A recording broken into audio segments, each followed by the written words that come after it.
Wat heb je nodig voor een heerlijke Griekse frappé? Allereerst een drinkglas van ongeveer 400 ml inhoud, 2 à 3 theelepels Griekse oploskoffie voor frappé, 2 theelepels suiker, een scheutje koude melk, 3 tot 4 ijsklontjes, wat koud water en last but not least een Griekse frappé mixer om het geheel lekker op te schuimen.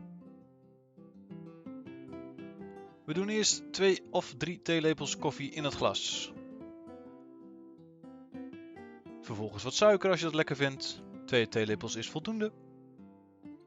En probeer zoals ik overduidelijk niet heb gedaan, er geen bende van te maken. En nu doen we een scheutje koud water in het glas.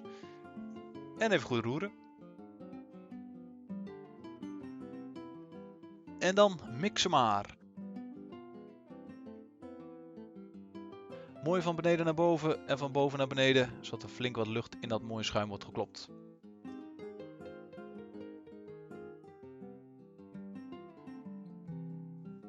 Nu mogen ook de ijsklontjes erbij.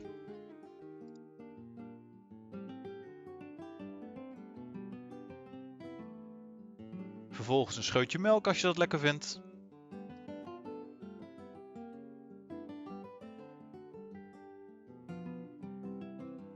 En dan aanvullen met koud water totdat het glas mooi vol is.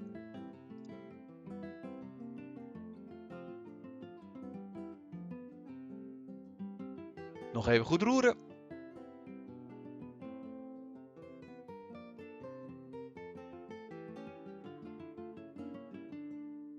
En dan rest ons nog één ding.